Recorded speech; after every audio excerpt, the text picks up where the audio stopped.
Discorde au sein du rassemblement. Une partie ont pris une décision de quitter. Très chers téléspectateurs, bonjour. Bienvenue Nabiso na Washington et puis partout dans le monde. Bonjour dans la télévision, puis bonjour dans Nabiso dans les réseaux sociaux et puis dans le site internet Nabiso. Na pesi binombo te mingi et puis na lobby bino merci parce que boyambi biso na banda kuna bino émission oyo to benga kango panier d'actualité. Émission oyo ekundola kapona bino to kendaka marché ko lokela bino ba information pe ko memela bino po mona de l'autre côté place aux ali. Toza na Kinshasa na capitale ya RDC oyo toza ki information que Discord papa na biso ndeko na biso lenga ko ya position na ye alobi ke ye akena mopanzi parce que va choisir Félix Tshisekedi comme président et rassemblement. Voilà un élément où on a fait tout pour côté les autres pour le élément muke masolona. Suivez cet élément.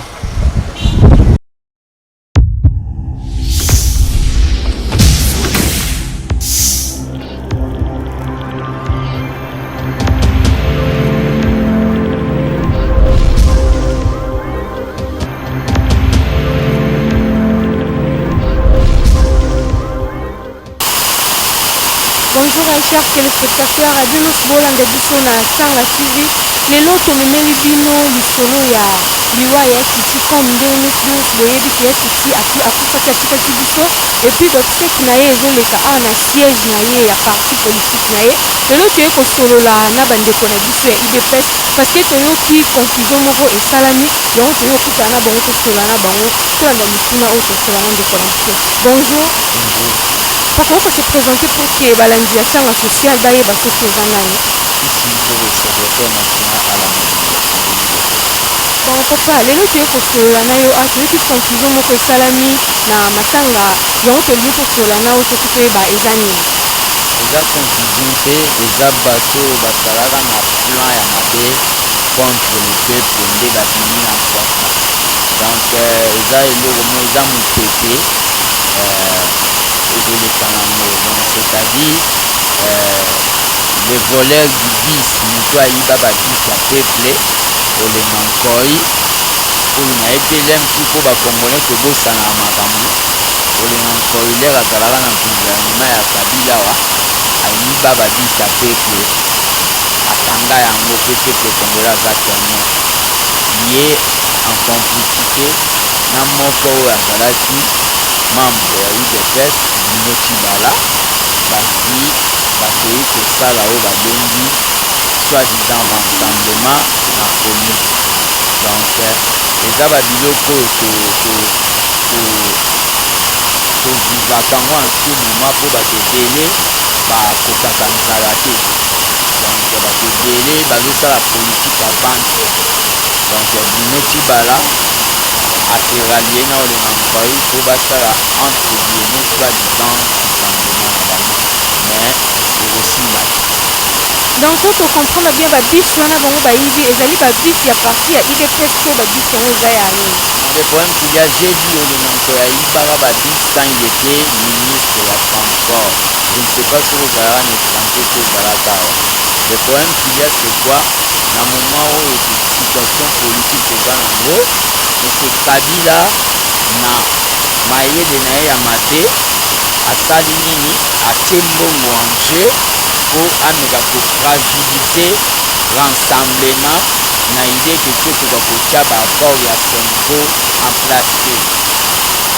Atushaki Bruno Tshibala atushe abengisi grand frère ya Moïse Katumbi oyo bato mosusu babengaka moto ya mbongo menga na ye te c'est un ancien voleur ya coltan pe asala bapeshe na Tanganyika mpo ngana oyo namoni ata ndako ya chambre salon atongaka na kisasa te. Dans le problème qu'il y a abengi te mpo baya bacreye eloko moko na idée ye acontinue kofinitenie na pouvoir. Dans le problème qu'il y a c'est quoi? Le problème Le problème qu'il y a c'est quoi? Na moment oyo tozali Bruno Tshibala Tshisekedi nde abandaki kotolere bato na ya made na ya malamu tanke papa mais awa totali biso na biso bana tozwaki décision tobengani na parti UDPS, tobengani na parti UDPS. C'est pour ça na lancé message na moment oyo na bacombattant nyonso surtout place yakendaka na Swede ke bayeba te Bruno Tshibala akoki koutilize ni insigne ya UDPS ni drapeau ya UDPS. Ndenge bobanda kosoutenir ye ezali ke Bruno Tshibala aza lisusu membre ya UDPS te. Le problème qu'il y a c'est quoi? Kabila atie machine na ye mpona koarrive kobloke abandi par kodivise bato. Tozoloba na ye tentative oyo azolinga sala mais biso carton rouge topasolaki, c'est-à-dire carton rouge totiaki yango na poche mpo tokoka koarrive ya kosala oyo babengi négociation. Na négociation politique nyonso basalaka setele te. Biso arme na biso ezalaka peuple, tobombisaki toyebisani na peuple atia na se tosolola. Ye lokola arme ne alaka mai ya moto na bambwa, ye mpe alobaki nanu tokende tosolola. Lokola Kabila akomi kosala baje ya cache-cache kopesa mbongo epa baolenga mbwa, paske kopesa mbongo epa bato neti bamilibe babisi bolenga nkolo. Le problème ezali ke biso carton rouge na biso ezali totiango na poche, soki dans un avenir proche baarrive koaplike baaccord te tokobimisa tokoaplike article 64 tolongo bango na bokonzi. Conséquence tout ekoya bango nde bazala responsable. Na moment oyo tozali koloba UDPS eza zaiko, c'est-à-dire bafamille ade ebima nango mais zaiko kolomboka esalaka kolomboka UDPS oyo ya Tshisekedi. Donc Bruno Tshibala akokende na ye mais basikiredike baza ebele ase rappele na sort ya batibasa badirindwa ozo comprendre. Na UDPS ayo eza peuple nde apesaka pouvoir. Na minute oyo UDPS nao bakenda nanu bakenda manifestation na babisi, soki omoni moto akomomema bato na babisi aleka manifestation mpo oyeba ke ata zwi mbongo ya bana. Mais tozoyebisaka Bruno Tshibala boye ke batunisien baloba voni otika polisi akima mais otika traître. Ye lokola aza traître tokotikaka ye te mpo alansa mpe mot d'ordre bana bato mosusu babima mpe bazwa makambo bakufa. Mpona makila ya bato defoi ye lere azali na opposition aloba totika ye te, tokosancharge na ye akozwa correction à domicile ekozala bongo. Le problème qu'il y a c'est quoi? Manœuvre Kabila osala biso toza biso très calme mais condition tolobaki pas question Korea le 11 to maintenir yango, pas question Tshisekedi bakokunda ye na Gombe te, bakokunde na cimetière poubelle te, ça debe eza lisusu te.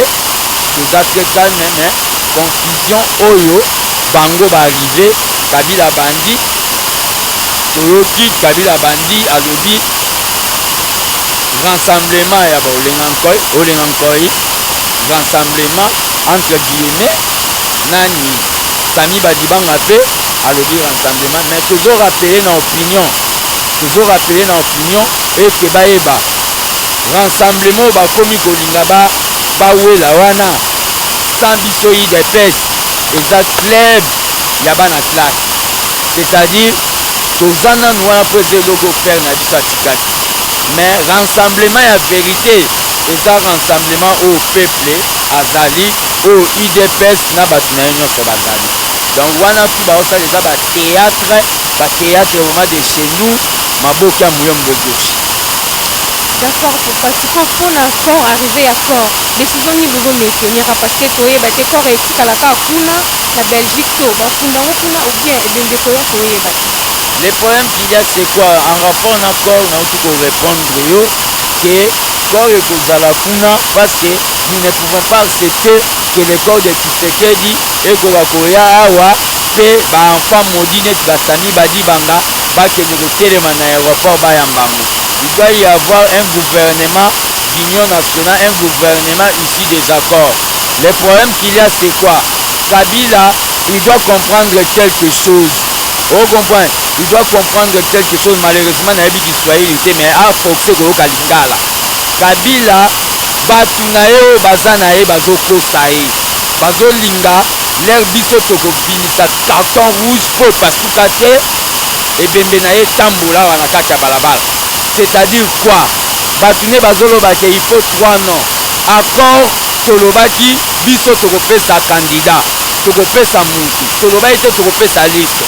Batune wana ba dinosaure, bandoki, bamiyibi wana, o bazoloba nae, batu wana balinga Kabila te akomata ex-président, azongela musala nyo ayebi malamu. Nasi oyebi musala oyo ayebi malamu. C'est-à-dire, batu wana balingi te ke Kabila azata ex-président. Balingi quand le peuple va se fâcher, le kanda peuple a plus qu'un bombe atomique, mbala moko, liwe kozwae, bango bakozwa, bakati babraza bakei, c'est ça, on a kopesa Kabila tant que master conseil. À comprendre que, à appliquer accord wana, on verra à la mesure du possible, à kozongela musala na yo alingaka, comme ex-président. Parce que tolembi pe tomona ba président bakufa na mboko. Mais yesoka boyi yango, lokola bazo s'entêter, yazotala batu misusu bazoleka baloba des problèmes. Biso combat na biso IDPS na moment oyo tokoki kosala combat contre batu ne bolenga nkoite. Nga na secrétaire national ya IDPS naza na puissance kolenga contre. C'est-à-dire olenga nkoite na yebi te parti na yeso ezani. Donc ce sont des gens bayakande po bazwa gaz.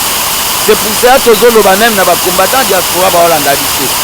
Mingi bopesa ye matungulu bambongo. Bomoni lelo mbongo le 19 matungulu asomba pas même ata mayo ba combattant bazalaka nango po basala makambo. Asala tout. Et tirer bino leçon. Donc déjà des fois so bomoni mutu mo basali parti ne pouvoir boki bopesi confiance. Le problème est que biso na minute oyo tozali confusion Kabila zosala na Kakebeka Toto un pêcheur de Tanganyika nana yebi ete o comprendre un pêcheur de Tanganyika parti na ye na Kinshasa toyebi ete ye ndenge aza nano amela gaz te confusion baolinga basala awa baoyeba peuple ndenge azala parce que bientôt nous allons lancer un mot d'ordre terrible. Le mot d'ordre là Toko risque même que Botan qui soit né de. D'accord, merci. Tout ça, c'est comment de la fin à Opona le message nini vous lancez na ba combattant à Washington et puis na ba commenter à monde dans ce mot de la fin. Le problème na moment où nous devons faire la pression diplomatique. Ba combattant yangonde je suis entré, c'était prévu tout à Bruxelles. Na compte à matanga ya président. Mais tout au vandi totali avion na nya pesi Kabila. Soto ke nango toko zonga te to bando bela ba beri banini parce que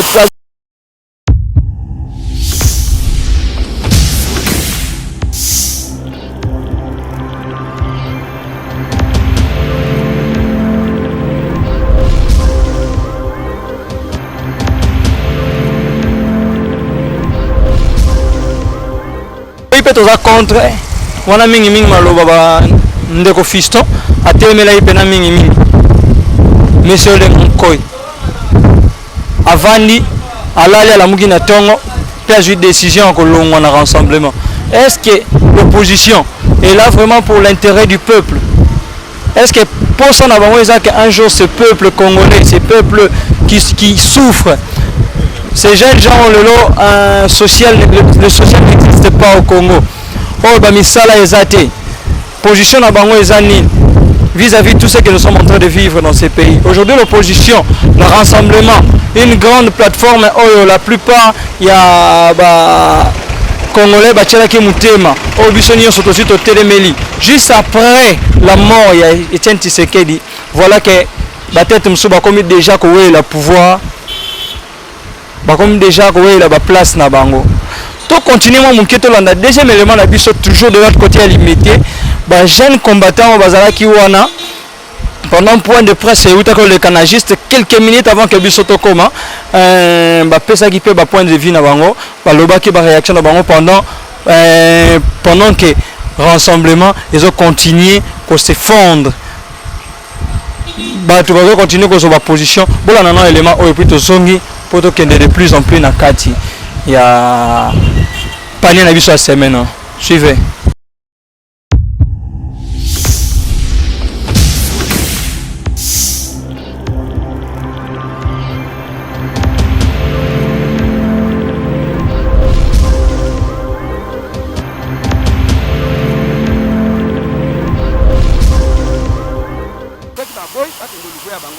Mais na mabele ya batata biso toza ko souffrir na souffrance. Tote kwa ba map, tote kwa ba makala. Olenga nkol. Olenga nkol. Chef. Ozalaki na San City.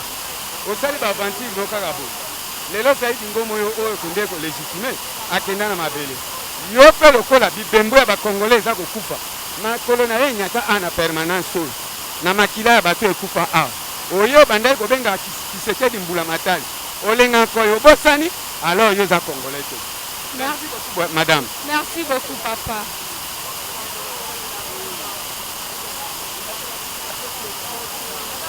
Bon, les gens passés awa ezali kaka ba président oyo ke to récita ki bango na kati ya rassemblée de bake kosala ba aventure na bango ke baloba te na compte na kombo ya rassemblement.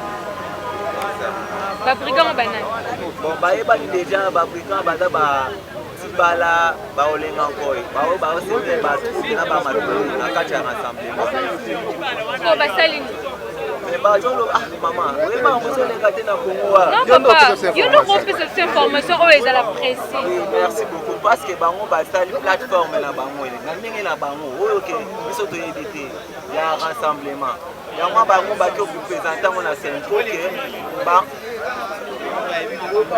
Oyo ba ko présenter bango na Senko ke ito bango ba ko mi présenter Senko ke bango nde ba kolo plateforme. Est-ce que vous êtes d'accord que l'idée n'a pas mot? Toi d'accord na idée na bango te. Bon message ni no lancer na ba combattant nyonso ba la jebi siko na monde.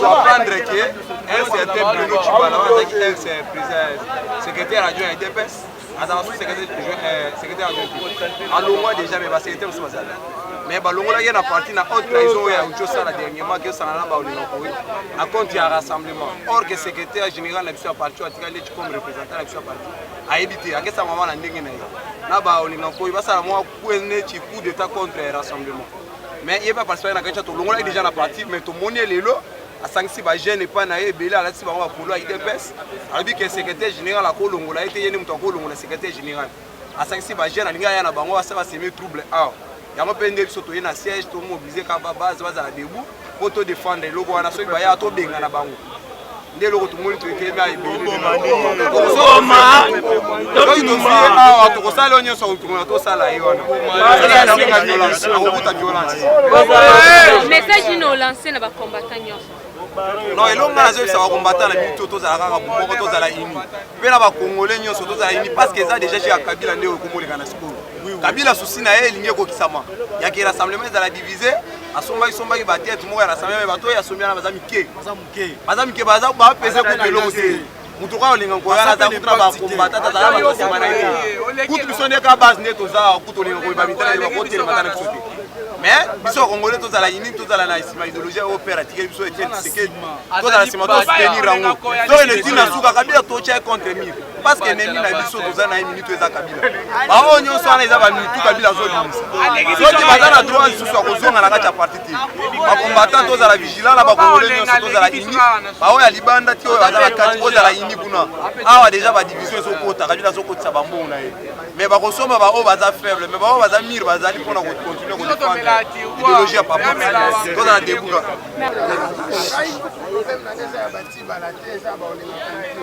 baza bato mikie baza korepresente eloko moko te na lite politique ya mboka na biso Congo baya baparti médiatique basekrétaire général balaba te ye moko secrétaire général ye moko nyonso balekaka na te kaka bango nyonso biso problème na biso ezali ya Kabila etolobi boye le président Etienne Tshisekedi qui avait tout balisé avant sa mort a dit qu'il biso na charge ya mutu te alobaki na biso prenez-vous en charge biso makambo oyo oleka koyoki ngai nde eza te biso toyebi ke toza na semiko na processus oyo tokende yango mutu nyonso akozala obstacle batinde na kabila batinde na kingazi tokocharge na ye comme avait dit le chef consultant tokokute bango dehors donc bato nyonso wana bokoza mike mike wana kinaki pas de base leur base eza kaka télévision na bajournaliste oyo bayambaka bango leur base eza na mbongo ya kabila biso population toza debout eza kutu so likambo ya idps te ekoma likambo ya population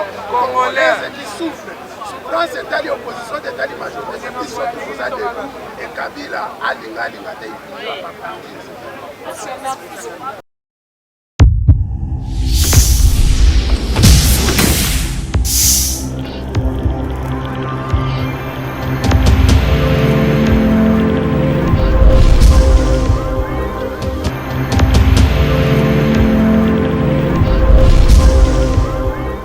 Tout le monde a que peuple est là.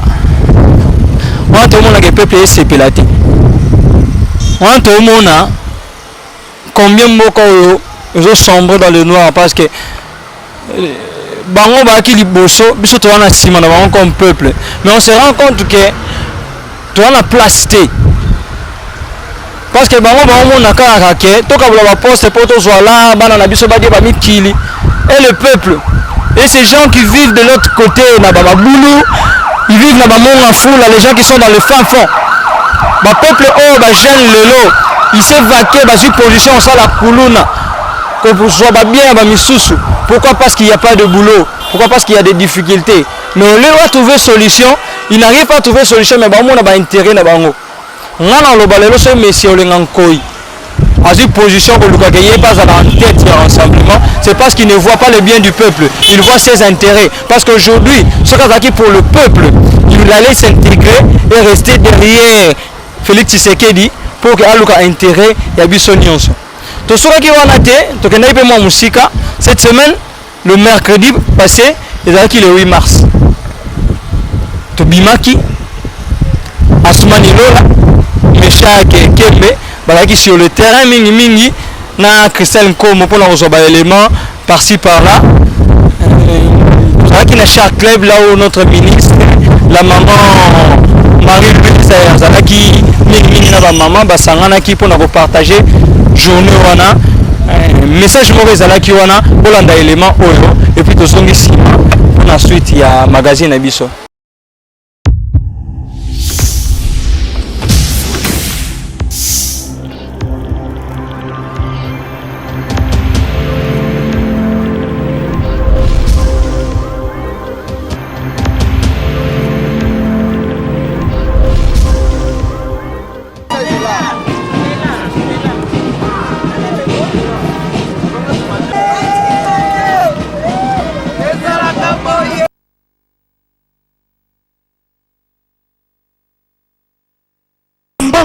J'étais les officiers généraux et supérieurs de la police nationale congolaise et des forces armées de la Congo. Distingués invités en vos titres et qualités respectifs, mesdames, messieurs, chers mamans, je voudrais donc, avant l'entame du programme, souhaiter un nom de Sakobi Madame Kawase, la jeunesse, le nom du représentant spécial du nom de la protocole, Madame ministre, enfants, famille, son excellence.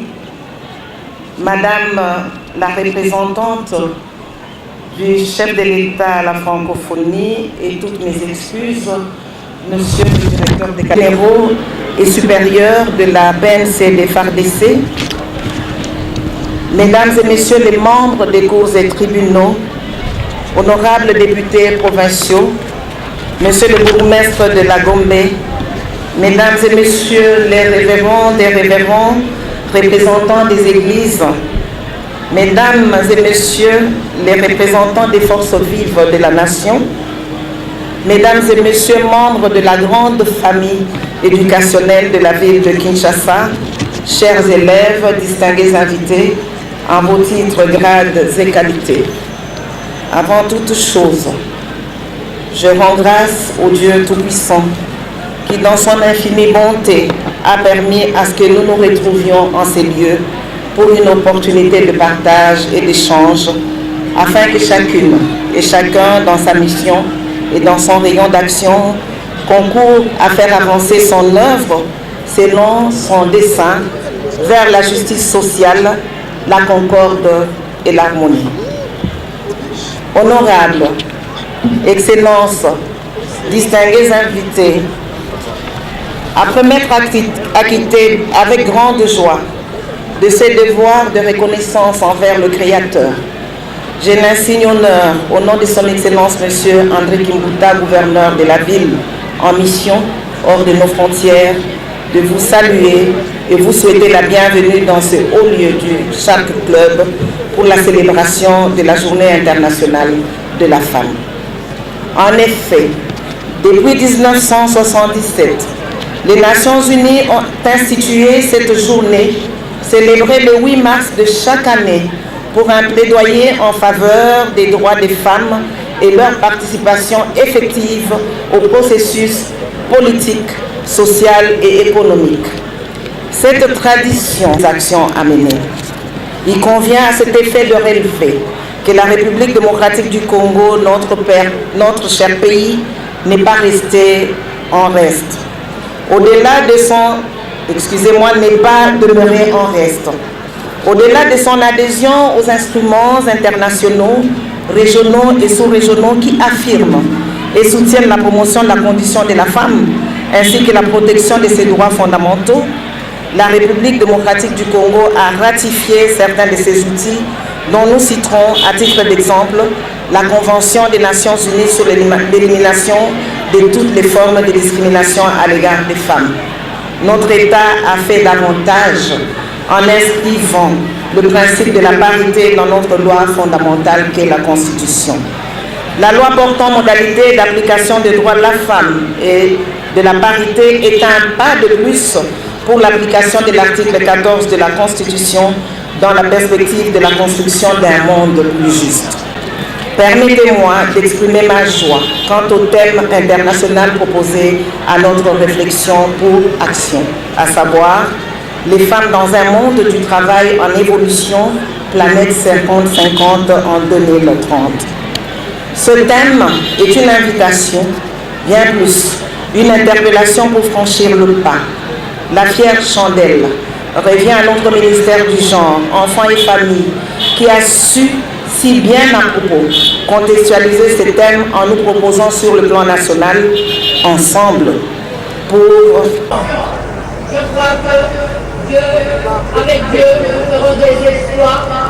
Bonne fête à toutes les femmes.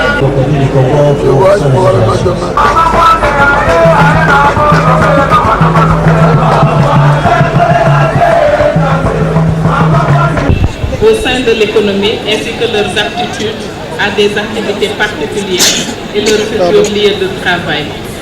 Nous voulons bâtir un monde de travail qui va être exposé à un large éventail. Honorables distingués invités, chers amis du corps diplomatique, collègues du système des Nations Unies, Madame la présidente de nous tous jeunes, sinon par l'âge, en tout cas de cœur et d'esprit de toute l'Afrique, ma soeur et chère amie Madame Olenga, représentante du gouverneur, Monsieur le bourgmestre, nos autres. Chers amis, ma présence ici se veut un symbole. Les femmes constituent aujourd'hui un maillon primordial de toute approche du développement durable de nos nations. La femme, c'est la vie. C'est le premier berceau de la vie pour chacun de nous. Aujourd'hui comme hier, ce sont les femmes qui donnent la vie, l'entretiennent à divers niveaux et contribuent largement par leur sacrifice quotidien au bien-être de toute la société. Et pourtant, les conditions des femmes demeurent encore précaires. Conscients de toutes ces réalités, les Nations Unies depuis 1977 ont choisi le 8 mars pour célébrer la femme partout dans le monde. Cette journée permet d'assurer un suivi progressif de l'amélioration de la condition de la femme et de mesurer son implication dans l'évolution de l'humanité. Cette journée mondiale, elle concerne la planète tout entière. Elle trouve son origine dans la lutte que mènent les femmes depuis des siècles pour l'égalité, la justice, la paix et le développement. C'est une occasion 50-50 d'ici 2030.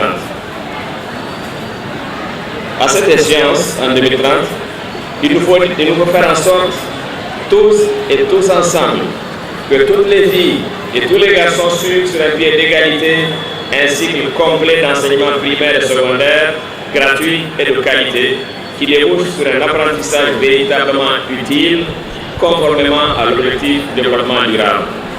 D'ici 2030, les filles et les garçons doivent avoir accès à des activités de développement et des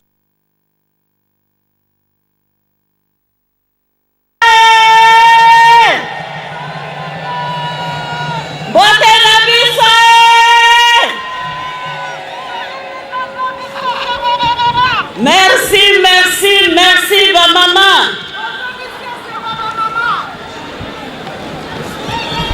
Honorables mesdames et messieurs les sénateurs et députés, Excellences, mesdames et messieurs les membres du gouvernement et chers collègues, Monsieur le représentant spécial du secrétaire général des Nations Unies en RDC, Excellences, mesdames et messieurs les membres du corps diplomatique, Excellences, mesdames et messieurs les membres du système des Nations Unies, Madame la Présidente de l'Union panafricaine de la jeunesse, Mesdames les questeurs de la CENI et du Conseil économique et social, Mesdames et Messieurs les députés et ministres provinciaux de la ville de Kinshasa, Madame la ministre provinciale du genre, représentant personnel du gouverneur de la ville de Kinshasa, Mesdames et Messieurs, les DG, les directeurs généraux des entreprises, Mesdames et Messieurs, à vos titres et qualités respectifs, tout protocole observé, Congolaises et Congolais, chers compatriotes, je me fais un agréable devoir de vous saluer tous et chacun en vos titres et qualités respectifs et de souhaiter une joyeuse fête à toutes les filles et à toutes les femmes de notre cher beau pays. La République démocratique du Congo, à l'occasion de la Journée internationale de la femme, célébrée ce 8 mars à travers toute la planète et ce depuis 1975. C'est le lieu également de vous remercier tous et chacun pour nous avoir honorés de votre présence remarquable afin d'adhérer à la dynamique que nous allons tous insuffler pour consolider les acquis juridiques et socio-économiques en faveur de celles qui constituent plus de la moitié de la population et qui rendent possible depuis la nuit de temps la vie et la stabilité des familles et des communautés comme force motrice du véritable changement et du développement durable.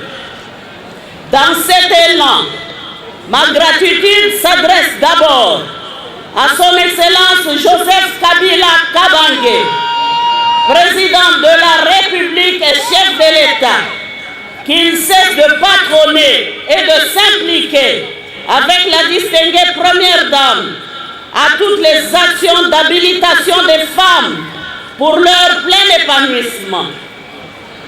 Cela est remarquable au sein des forces vives des associations et organisations des femmes des institutions, des entreprises, des églises et des partis politiques sans exclusive. Je remercie aussi Son Excellence Sami Badi Bangantita, membre du gouvernement, qui se sont investis dans le présent contexte de dialogue permanent pour préserver la paix et la sécurité nationale, à soutenir la réalisation des activités phares liées à l'émancipation féminine dans toutes les provinces, et ce pendant le mois de mars tout entier. Que nos partenaires bi- et multilatéraux trouvent également ici l'expression de notre gratitude pour leur appui et accompagnement visant spécifiquement la promotion des droits humains des femmes, de petites et jeunes filles, ainsi que de familles congolaises dans l'ensemble du pays. Il est de même des animatrices et animateurs des associations et organisations féminines, ainsi que des leaders des églises et des entreprises qui ont développé avec succès des initiatives de promotion et de protection des droits des femmes et des familles. Distingués invités, mesdames et messieurs, face aux inégalités, aux violences sexuelles et basées sur le genre, dont la femme est souvent victime, aux contraintes multiples, l'humanité vient encore de prendre conscience de son rôle moteur, souvent occulté, pour le développement et l'équilibre de la société. Des urgences de renforcer des mécanismes nationaux du genre pour leur permettre de revendiquer leurs droits en vue d'en jouir pleinement et surtout d'être à même de bénéficier de leur rôle procréatif et productif sans faire l'objet de discriminations dans le ménage et sur leur lieu de travail. La République démocratique du Congo a besoin, pour sa prospérité et son émergence d'ici 2030, de l'apport de tous, hommes et femmes, tel que l'affirme à juste titre le thème national de cette année, Ensemble pour la parité 50-50 à l'horizon 2030, investir dans le travail décent et le plein emploi pour les femmes dans un climat de paix et d'équité. Ce thème adapté au thème international de réflexion et de travail, à savoir technique et professionnelle, d'où peuvent découler des opportunités de création d'emplois faits aux femmes dans l'arrière-pays.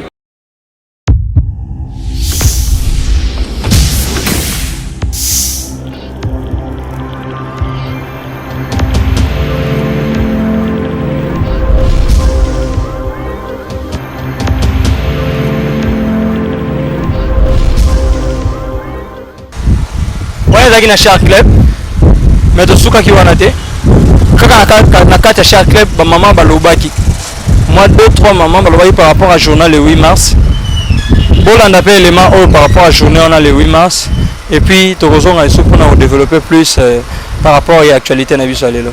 Et nous sommes en fierté avec cette journée d'aujourd'hui, avec tous les discours qu'on a suivis, c'est pour nous réveiller, nous les femmes, d'aller toujours plus haut, de faire cette parité réel sur terrain. Et vous voyez vous-même qu'effectivement, les genres, c'est homme-femme. Mais il faut que la femme adhère dans des partis politiques pour confirmer cette parité-là. C'est dans ce sens-là qu'il y a cet appel avec tous ces discours pour que la femme se prenne en charge d'être autonome. Et c'est ça qui est nécessaire dans cette journée de la femme. Merci.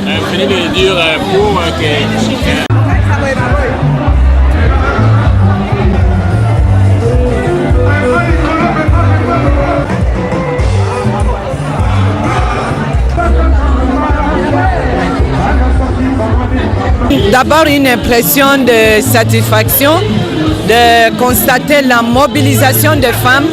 Cela veut dire que les femmes congolaises sont déterminées à apporter leur contribution à l'édification de ces pays, à l'émergence de ces pays et à la révalorisation du statut de la femme.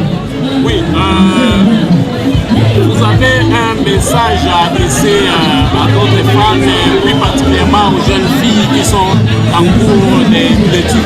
Oui, l'unique message que j'ai à l'endroit des jeunes filles et de nos étudiantes, c'est de leur dire que demain, nous ne serons plus là. Nous, on a peut-être fait notre temps, mais eux, elles vont prendre la relève. Et pour cette relève-là, elles doivent faire de très bonnes études. Sans ces bonnes études, elles ne pourront pas nous remplacer. Et nous ne pourrons pas remplir notre quota de cette parité. Nous parlons de la parité, c'est bon, mais il faut des femmes compétentes pour pouvoir remplir cette parité-là. Donc je les exhorte à faire de très bonnes études. Aux femmes qui ont abandonné les études, de reprendre les études. Parce qu'il n'y aura pas de développement du Congo sans l'apport de la femme. Je vous en prie. Merci, messieurs les journalistes. Je suis le commissaire supérieur principal, Simba Magema Philomène, de la police nationale congolaise. Je suis très contente du lancement officiel aujourd'hui par Madame la ministre. On a suivi, elle a bien parlé. Voilà. Je commence par souhaiter bonne fête à toutes les femmes. Et mes impressions, c'est d'abord que nous avons un thème édifiant qui nous amène à 50-50 à l'horizon 2030, qui nous exhorte à nous investir dans le travail décent de la femme. Ce que je peux dire est que pour y aboutir, il faut qu'il y ait un cadre légal bien planté. Et nous l'avons déjà parce que nous avons un code de la famille révisé, nous avons la loi sur la parité, nous avons le code du travail, etc., etc. Donc nous avons les lois qu'il faut. Mais nous devons maintenant faire un effort pour éliminer les discriminations à l'égard de la femme. Nous devons vulgariser les textes. Il faudra sensibiliser la femme. Et surtout, il faut amener la femme à l'éducation. Parce que c'est lorsque la femme est enseignée, lorsque la femme est éduquée, lorsque la femme a suivi la formation, qu'elle peut avoir la compétence pour être compétitive dans le milieu de travail.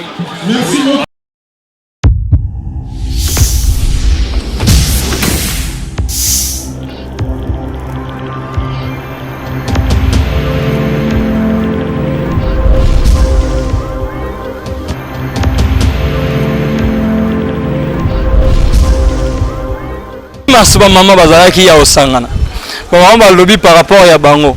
Mais la réalité au fond, en fait, que doit faire la femme? Aujourd'hui, nous sommes en train de voir des filles en Kinshasa. Basi babusani peut-être bien aujourd'hui na koloba que place na bango ya kibomwasi. Est-ce qu'ils font vraiment ce qu'ils doivent faire? Tout le monde, maman ministre, elle a beaucoup parlé. Elle a beaucoup parlé par rapport à la dite journée. Qu'est-ce que nous pouvons retenir? Tout ce qui en a été. Qu'est-ce que nous pouvons retenir? Tout ça qui baladeur moi on a Christelle comment au tambola qui na 24 et l'on a Meshak Keme bolanda élément au pe mingi ba étudiante balobaki ba étudiante kutanagi na nzela. Ils ont parlé par rapport au 8 mars et nous avons rencontré en cours de route une jeune dame azana étudiante mais c'est une femme commerçante à Otekaka Baji. Mais elle a parlé quelque chose d'important, de très important. Suivez celui-ci et puis nous nous retournons pour chuter dans notre émission d'aujourd'hui. Suivez celui-ci.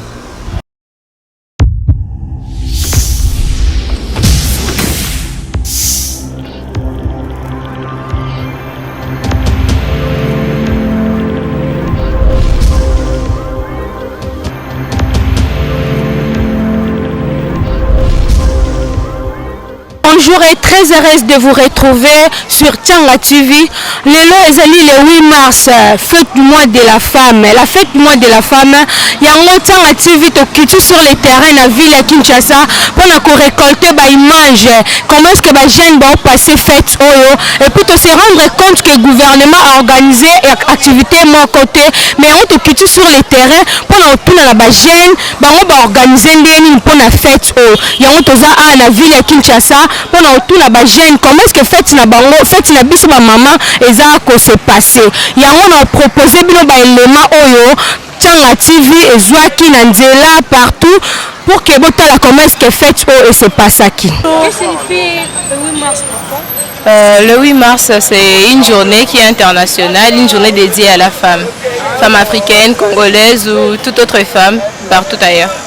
Bon, qu'est-ce que tu demandes au gouvernement puisse faire pour nous? Parce que le gouvernement nous sous-estime, mais en tant que femme, qu'est-ce que toi tu demandes? Au gouvernement, je demanderais juste que cette journée soit respectée.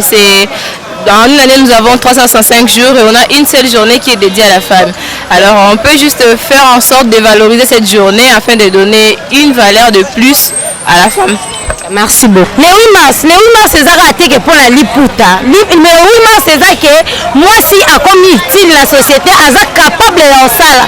Pour les lorsques qui m'ont la sala, moi si paie en Sungandaku, qu'on fout la balle à Minerval, c'est pour cela que moi là, ma ça biso moi le 8 mars.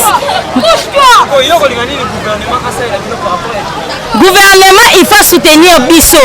Pour la paix, c'est biso pe misala o etoza capable ya osala pour la sunga pe banda kuna biso. Bonjour maman. Bonjour. Maman tukutana nayo awa le 8 mars wana posa oyebisa biso 8 mars ezo signifie nini? 8 mars eza eloko moko ya biso basi eza manifestation munene mpona biso basi. Comme le thème ya lelo ezolobela biso ke 8 mars eza femme pour le monde de travail. Il faut biso basi pe tozalaka na monde de travail, tous s'adaptaka comme les hommes. On ne peut pas nous négliger parce que nous sommes des femmes. Parce que tout biso basi toza après ya biloko nyonso. Faut tosalela lokola mibali po bako négliger biso te po toza basi. Biso tozaka makasi po tosupportaka mikolo ya kutu mibali. Yango biso basi faut tozala makasi tozala pe liboso. Mibali bakolekela biso te faut tozala ka liboso biso nyonso tosala musala moko. Bon, question mibale ezali boye maman. Eloko nini osenga na gouvernement asala na biso ndenge ba minimiser basi na ba compagnie, on a ça gouvernement ça la biso. Tozosenga gouvernement a négligé biso te. Gouvernement atiaka pe biso na place ya mibali po biso pe tozosala. Po biso basi toza pe capable ya kosala makambo nyonso ndenge mibali bazosala. Yango wana biso se photo il faut gouvernement atalaka biso basi a négligé biso te po toza pe makasi. Gouvernement atalaka biso makasi toza pe makasi toza capable ya kosala makambo nyonso moi c'est faut asala.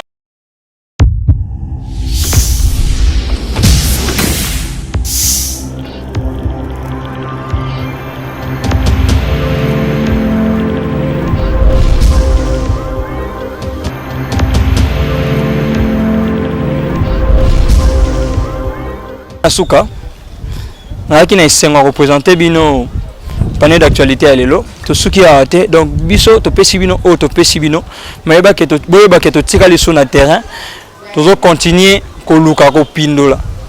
Et belé bo monité ou bo mona na mikolo koya. Na pesi merci à l'équipe technique à Kinshasa, puis l'équipe technique nyonso ezana de l'autre côté à Washington et puis Kobo Sanate, notre maman o ngala bengaka White Bidoya et puis papa na biso Célestin Kabasele on a dopé ça va merci belé pour la confiance à pesi biso na Kinshasa awa merci du sous aux ali collaborateur pe collègue nanga direct Asumani Lola pe na cameraman nanga ya mukolo elo Meshak tokutani na mikolo koya toza pona bino nga bino Christian Mongapai ciao.